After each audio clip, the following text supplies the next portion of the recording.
First contact and cultural clash. The vast expanse of space stretched endlessly before the Galactic Confederation's flagship, the Celestial Harmony. Admiral Zixera, a towering figure with iridescent scales and multifaceted eyes, stood at the helm, her posture rigid with anticipation. The ship was on a mission to make first contact with a newly discovered sentient species on a planet classified as a Deathworld.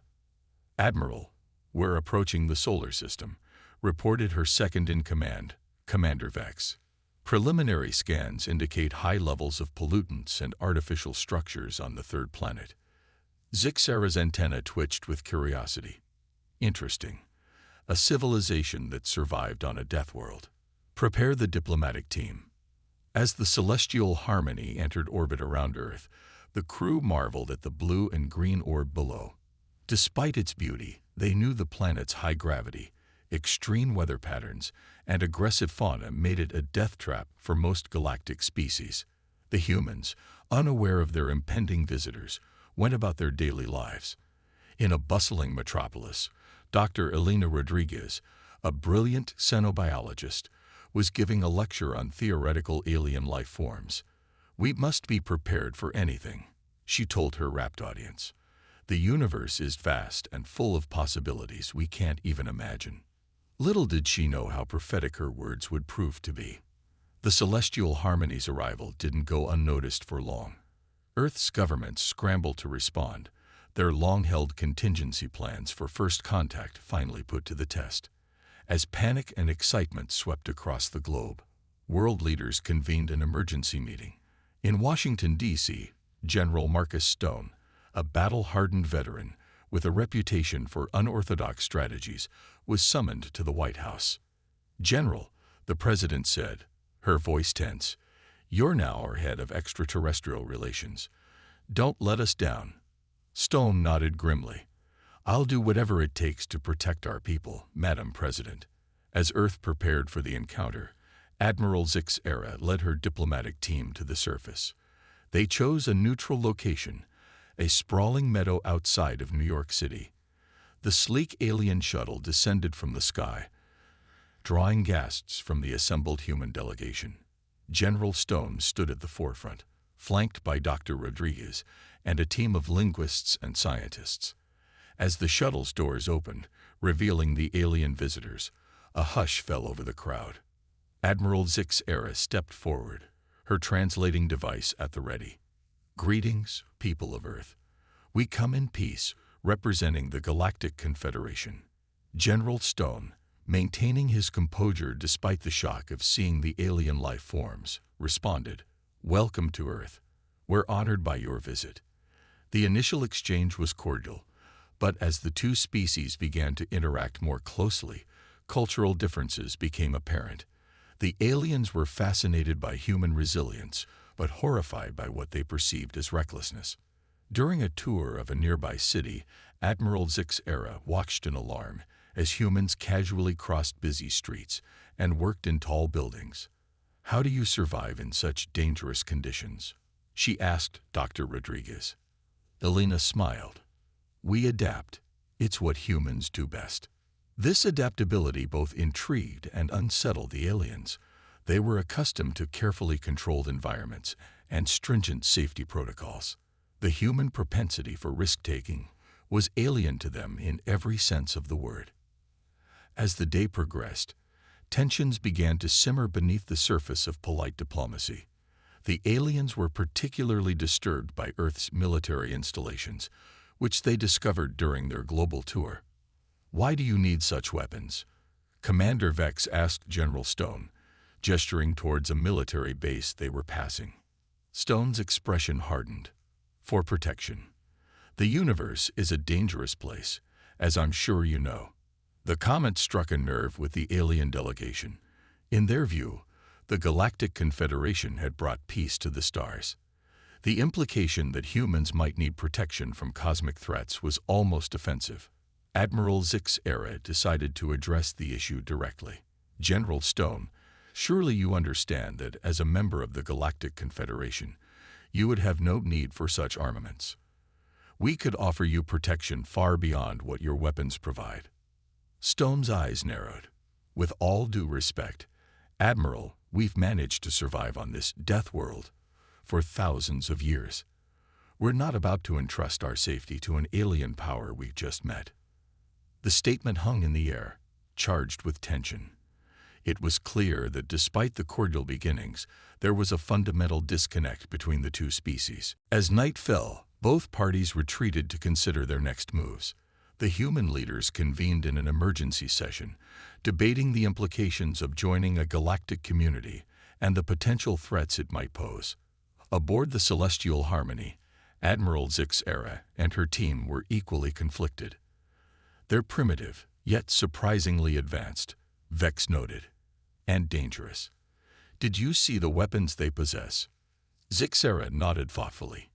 Indeed. But there's something about them. A spark of ingenuity that could be either a great asset or a terrible threat to the Confederation. As both sides pondered their future relations, neither realized that their preconceptions were about to be shattered. The humans' adaptability and the aliens' advanced technology were on a collision course, and the outcome would reshape the galaxy. In her lab, Dr. Rodriguez worked through the night, analyzing the data collected from the alien visitors. There's so much we could learn from each other, she muttered to herself. If only we can overcome our differences. Meanwhile, General Stone pored over defense strategies, preparing for every possible scenario. We won't be caught off guard, he vowed, no matter what the universe throws at us. As Earth's first day of knowing they weren't alone in the universe came to a close, both humans and aliens knew that nothing would ever be the same again. The stage was set for a clash of cultures that would test the limits of diplomacy, challenge long-held beliefs, and ultimately determine the fate of both species in the cosmic arena. The dawn of a new era had arrived, bringing with it the promise of incredible discoveries and the threat of unimaginable conflicts. As the people of Earth slept, the stars seemed to shine a little brighter, as if aware of the momentous events unfolding on the tiny blue planet. The galaxy held its breath, waiting to see what these Deathworld denizens would do next. The Deathworld Challenge. As the sun rose on the second day of Earth's first contact, tensions between the human and alien delegations had reached a boiling point. Admiral Zix Era, frustrated by the humans' reluctance to embrace the Galactic Confederation's offer of protection, decided to take a more direct approach. General Stone, she addressed the human military leader, her multifaceted eyes glinting with determination. I propose a challenge. Allow us to demonstrate the superiority of our technology and methods. If we can prove our worth, perhaps you'll reconsider your stance on joining the Confederation. Stone's eyes narrowed, a mix of skepticism and intrigue crossing his weathered features. What kind of challenge did you have in mind, Admiral? Zix Era's antennae twitched with excitement. A survival test. On your Deathworld. Choose your most inhospitable environment, and we'll prove that our technology can easily overcome it. The general's lips curled into a smile that didn't quite reach his eyes. All right, Admiral, you're on. Welcome to the Australian outback. Within hours, a joint human-alien expedition was en route to the heart of the Australian desert. The team consisted of Admiral Zix Era, Commander Vex, and 2 other alien crew members, alongside General Stone, Dr. Rodriguez, and a small group of human survival experts. As their transport touched down on the scorching red Earth, the aliens immediately began to struggle with the harsh conditions. The intense heat and dry air wreaked havoc on their sensitive physiology, designed for the controlled environments of their ships and home planets. Activate environmental suits, Zix Era ordered, her voice strained. The aliens shimmered as personal force fields enveloped them, regulating their temperature and filtering the air. Stone watched with a mixture of admiration and wariness. Impressive tech, Admiral. But how long will those batteries last? Long enough, Zix Era replied confidently. Now, what's our objective? The general gestured to a distant mountain range shimmering in the heat haze. See those peaks? There's a research station on the other side. We need to reach it on foot. It's a 3-day journey through some of the harshest terrain on Earth. As they set out, the differences in their approaches became immediately apparent. The aliens relied heavily on their technology, using scanners to navigate and force fields to protect themselves from the elements. In contrast, the humans moved with practiced ease, their bodies accustomed to Earth's gravity and their senses attuned to the subtle signs of the desert. Dr. Rodriguez found herself walking alongside Commander Vex, curiosity overcoming her initial reservations. "Your environmental suits are remarkable," she commented. "How do they work?" Vex, pleased by the human's interest, launched into an explanation of the suit's intricate systems.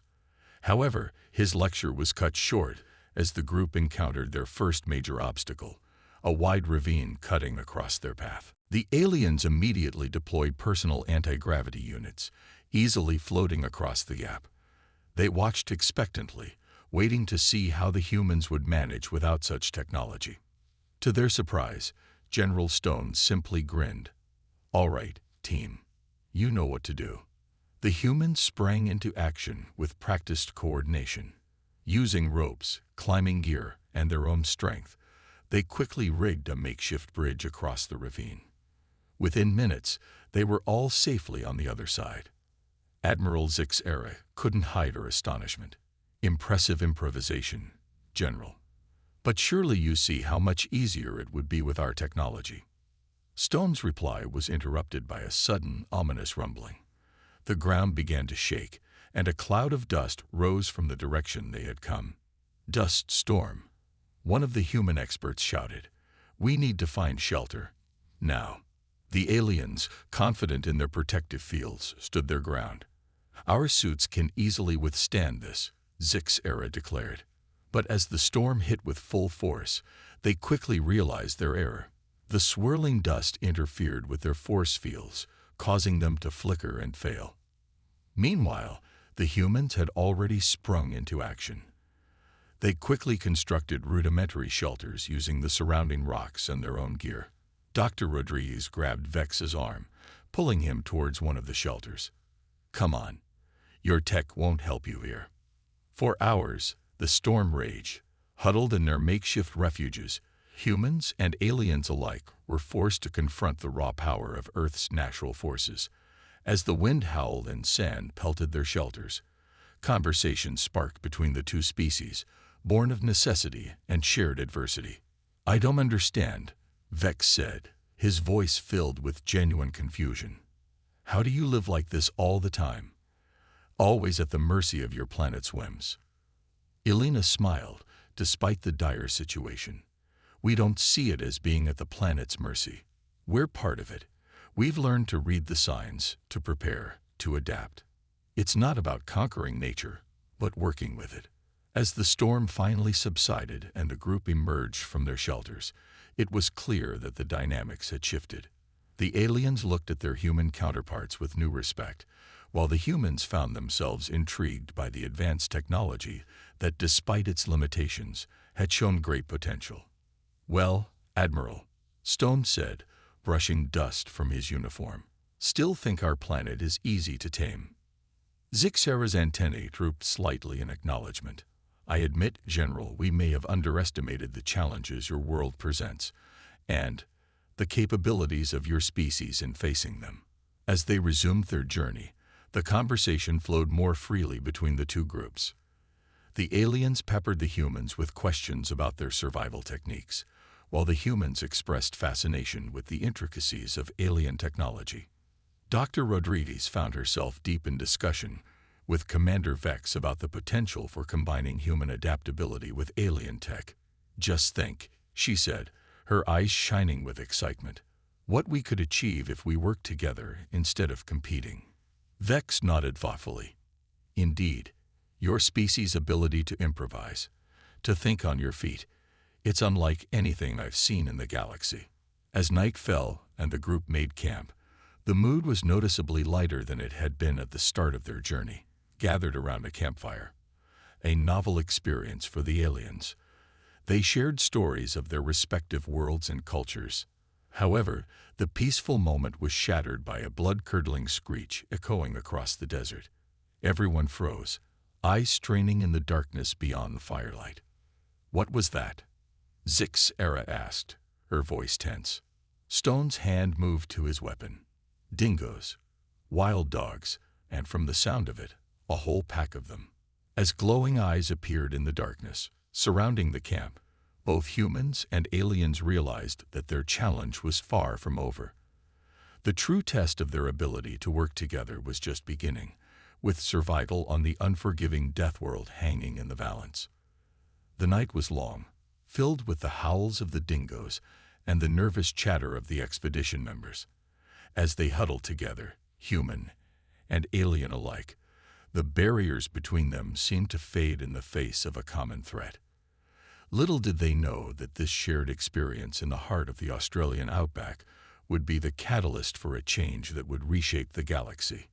Human ingenuity unleashed. As the dingo pack circled their camp, the tension in the air was palpable. The aliens' technology, so impressive in space, seemed woefully inadequate against this primal threat. Their force fields, designed to deflect energy weapons and micrometeors, offered little protection against the teeth and claws of Earth's predators. General Stone took charge, his voice calm but authoritative. "Everyone, stay close. Rodriguez, get that fire bigger. Zixera, I need your people to use those scanners of yours. Give us a heat map of the area." The group moved with practiced efficiency, humans and aliens working in tandem.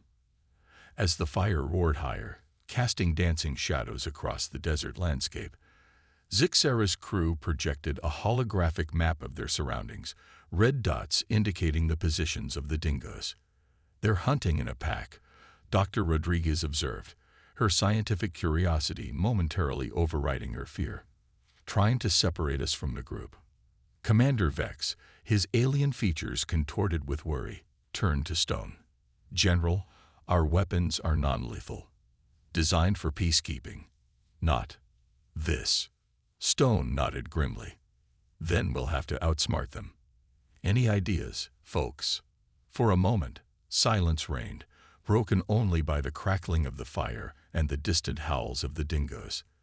Then, Dr. Rodriguez's eyes lit up. "The force fields. We can't use them for protection.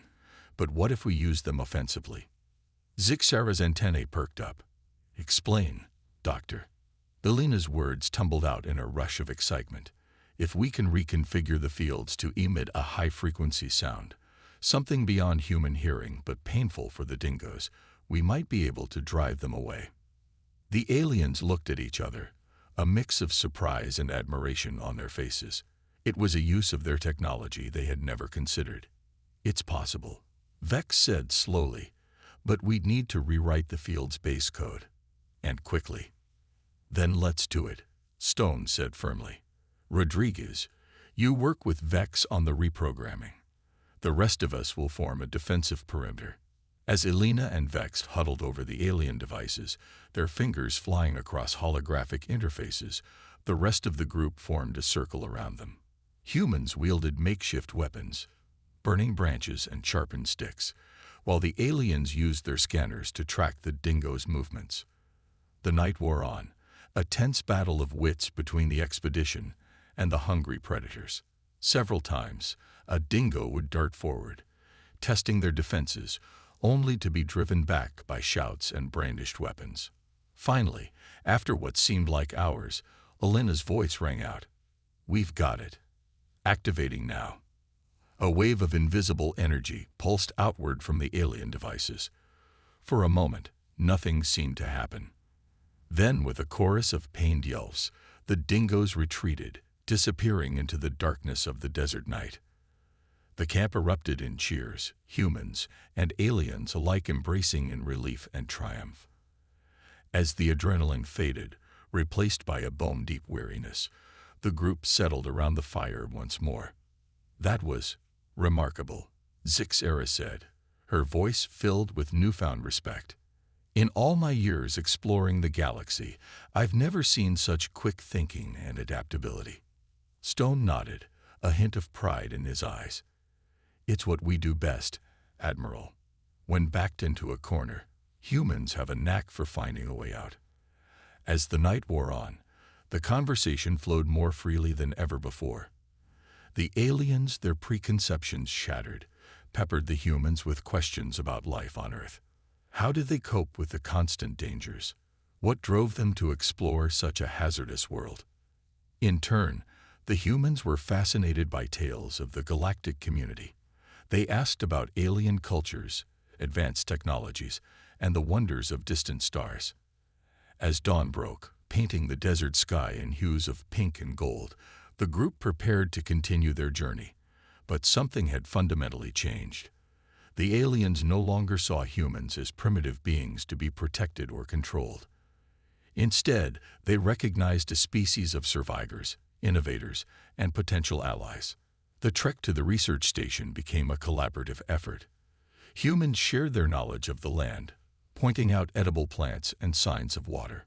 The aliens, in turn, used their technology to make the journey easier, creating temporary shelters from the harsh sun and purifying what little water they found. Dr. Rodriguez and Commander Vex worked tirelessly, combining their knowledge to create hybrid solutions to the challenges they faced. They developed a solar-powered cooling system for the aliens' environmental suits, allowing them to function more efficiently in the extreme heat. General Stone and Admiral Zixera, once wary adversaries, found themselves engaged in deep discussions about military strategy and the nature of leadership in their respective cultures. As they finally crested the last hill and saw the research station in the distance, a sense of accomplishment washed over the group. They had faced the challenges of Earth's most unforgiving environment and emerged not just alive, but united. "You know," Stone said as they approached the station, "I think we've all learned something important on this little adventure." Zixera nodded, her alien features set in what the humans had come to recognize as a smile. "Indeed, General. Perhaps the Galactic Confederation has been too quick to dismiss Deathworld species. Your adaptability, your ingenuity, these are traits that could benefit the entire galaxy." As they entered the research station, greeted by the surprised faces of the scientists stationed there, both humans and aliens knew that this was just the beginning. The challenge of the Australian outback had forged an unlikely alliance, one that held the potential to reshape the future of both Earth and the galactic community. But as they settled in, sharing their story with the astonished researchers, a message came through on the station's long-range communicator. The news it brought would test their newfound alliance in ways none of them could have imagined, thrusting Earth and its people onto the galactic stage in a trial by fire that would determine the fate of worlds. Alliance forged in fire. The urgent message that crackled through the research station's communicator cast a pall over the group's triumph. Admiral Zixera's face grew grave as she listened, her antennae drooping visibly. "What is it?" General Stone asked, tension creeping back into his voice. Zixera turned to address the mixed group of humans and aliens. "A harvester fleet has been detected at the edge of your solar system. They're an aggressive nomadic species that strip mines planets for resources. They're drawn to inhabited worlds, seeing sentient life as just another resource to be exploited." The room fell silent as the implications sank in. Dr. Rodriguez was the first to speak up. "How long do we have?" "At their current speed, less than 72 hours before they reach Earth," Commander Vex replied, his voice tight with concern. General Stone's jaw clenched. "Our planetary defenses aren't designed to repel an alien invasion. We'll fight, but you wouldn't stand a chance," Zixera finished grimly. "Even the Confederation struggles against harvester incursions. But perhaps," her eyes lit up with a sudden idea, "perhaps together we might have a fighting chance." What followed was a flurry of activity as the research station transformed into an impromptu war room. The celestial harmony was recalled from orbit, bringing with it the full might of Confederation technology. Meanwhile, Earth's governments were alerted, and a global state of emergency was declared. As panic spread across the globe, The unlikely alliance born in the Australian outback worked tirelessly to formulate a defense strategy. It quickly became clear that neither human weaponry nor alien technology alone would be sufficient to repel the harvester threat. "We need to think outside the box," Dr. Rodriguez insisted during one heated strategy session. "Combine our strengths in ways the harvesters won't expect." General Stone nodded in agreement. "Rodriguez is right. We've seen what we can accomplish when we work together. It's time to take that to a global scale." The plan that emerged was as audacious as it was ingenious. Earth's nuclear arsenals would be retrofitted with Confederation propulsion technology, creating missiles capable of striking the harvester fleet in deep space. Meanwhile, the Celestial Harmony's energy shields would be modified based on human communications technology, making them resistant to harvester jamming attempts. But the centerpiece of the strategy came from an unexpected source. As the team pored over harvester battle footage, one of the Australian researchers noticed something peculiar. "Look at how they react to solar flares," she pointed out. "Their ships seem to struggle with intense, rapidly changing electromagnetic fields." This observation led to a breakthrough. Dr. Rodriguez and Commander Vex proposed using Earth's vast network of power plants and transmission lines as a giant electromagnetic pulse generator. By coordinating power surges across the globe and amplifying them with Confederation technology, they could create a planet-wide EMP field to disrupt the harvester fleet. As the hours ticked by, the entire planet mobilized. Governments set aside old rivalries, pooling resources and manpower. The Confederation crew worked around the clock, modifying their technology to interface with Earth's infrastructure. Factories worldwide shifted production to churn out hybrid human-alien weaponry. With less than an hour to spare, the trap was set. The Harvester fleet, a swarm of ominous biomechanical ships, entered Earth's orbit. Their initial scans showed a seemingly defenseless planet ripe for conquest. But as they began their approach, the world held its breath and struck back. The first wave of hybrid nuclear missiles caught the harvesters completely off guard, their unprecedented speed and maneuverability overwhelming the aliens' defenses. As the harvester fleet reeled from the assault, Earth unleashed its secret weapon. Power plants across the globe surged in perfect synchronization, channeling energy through the modified Confederation amplifiers. A visible wave of electromagnetic energy rippled across the planet's surface before erupting outward in a blinding flash. The effect on the harvester fleet was catastrophic. Ships tumbled out of formation, their systems scrambled by the massive EMP. Those that remained operational found themselves engaged by the Celestial Harmony, its modified shields shrugging off harvester counterattacks with ease. The battle raged for hours, the night sky lit by explosions visible from the ground. Humanity watched in awe and fear as their fate was decided among the stars. Finally, as dawn broke over a tense Earth, Admiral Zixera's voice came through on global broadcasts. "People of Earth, the harvester threat has been neutralized. Your planet is safe." Cheers erupted across the globe. In the aftermath of the battle, as the adrenaline faded, the true magnitude of what had been accomplished began to sink in. Humanity had not only survived its first extraterrestrial threat, but had done so by forming an unprecedented alliance with an alien civilization. As cleanup operations began in orbit, with Confederation ships helping to clear the debris of the harvester fleet, world leaders convened to discuss the future. The isolationist tendencies that had initially made them wary of joining the Galactic Confederation were now replaced by a growing recognition of the benefits of galactic cooperation. In a historic address to the United Nations, with Admiral Zixera by his side, General Stone summed up the transformative experience. "Today, we stand at a crossroads. We have seen the threats that lurk in the darkness between stars, but we have also witnessed the incredible potential of cooperation across species and civilizations. Earth is ready to take its place in the galactic community, not as a protectorate, but as an equal partner, bringing our unique strengths and perspective to the table." As the speech concluded to thunderous applause, Dr. Rodriguez couldn't help but smile.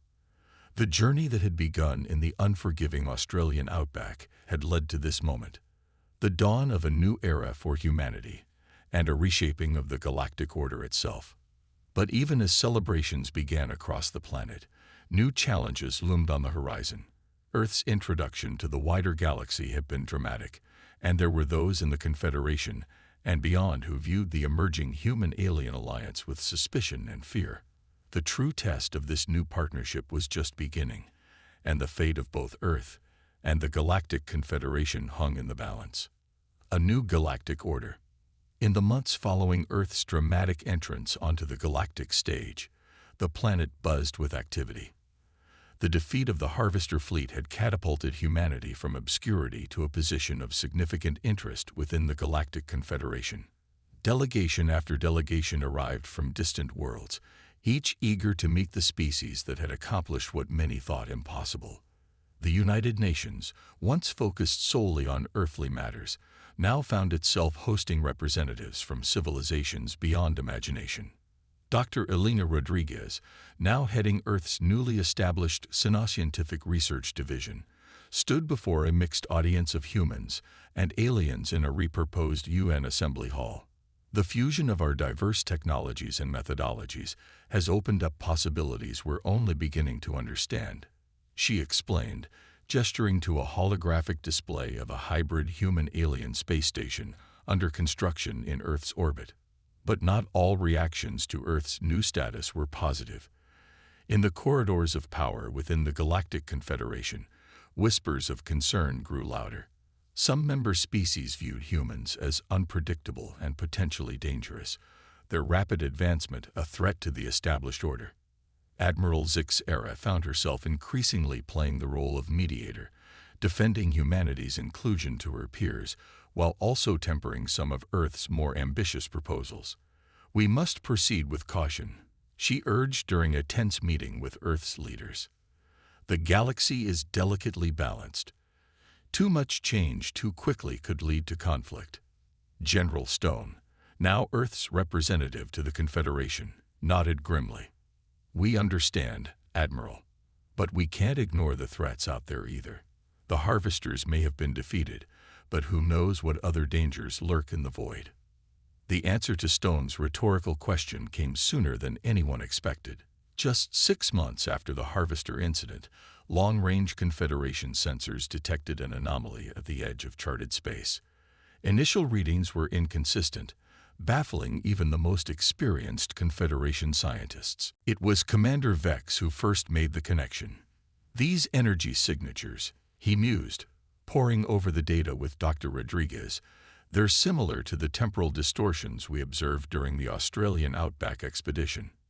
Elena's eyes widened as understanding dawned. You mean when our equipment interfered with your force fields? But on a massive scale. As more data poured in, a chilling picture emerged. A tear in the fabric of space-time was forming, growing larger by the day. And through this rift, something was coming. An invasion force from another dimension, drawn by the unique energy signature of Earth's hybrid technology. The Galactic Confederation erupted into chaos. Many advocated for abandoning the affected sector of space, arguing that the risk was too great. Others pushed for a preemptive strike against Earth, blaming humanity's reckless experimentation for attracting this new threat. In this moment of crisis, it was the unlikely alliance forged between humans and the crew of the Celestial Harmony that made the difference. General Stone and Admiral Zixera stood side by side before the Confederation Council, presenting a bold plan. We propose a joint task force, Stone announced, his voice firm, combining the best minds and technologies from across the Confederation, not to run, not to hide, but to face this threat head-on. Zixera nodded in agreement. Humanity has shown us the power of adaptability, of thinking beyond established norms. Combined with our experience and resources, we have a real chance of not just surviving this crisis, but emerging stronger. The debate raged for days, but in the end, the Council agreed. The fate of the galaxy would rest on this unprecedented coalition. As preparations began, Earth became a hub of frenetic activity. The planet's factories worked around the clock, producing hybrid technologies on a massive scale.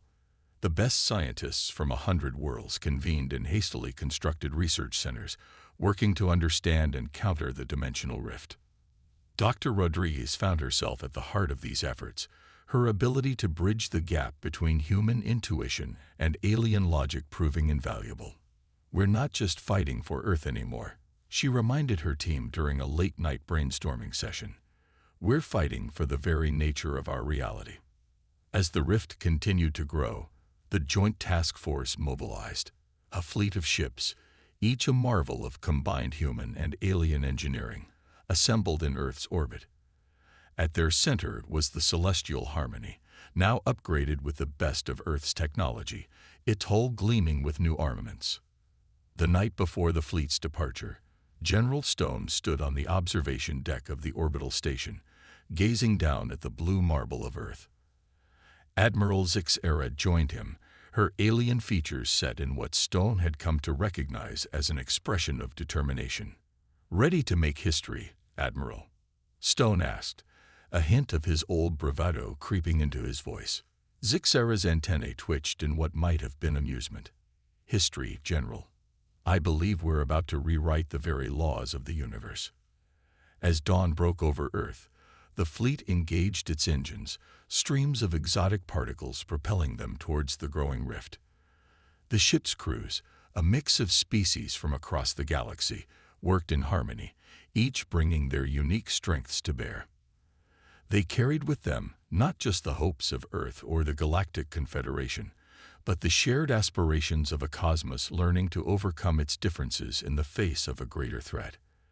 As they approached the swirling vortex of the dimensional rift, newly forged alliances would be tested, sacrifices would be made, and the very fabric of reality would be challenged. The battle that awaited them would determine not just the fate of Earth or the Confederation, but the future of the entire multiverse.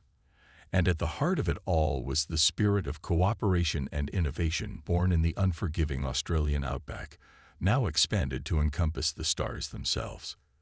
As the fleet vanished into the rift, the galaxy held its breath, waiting to see what new wonders and terrors would emerge from this crucible of cosmic proportions.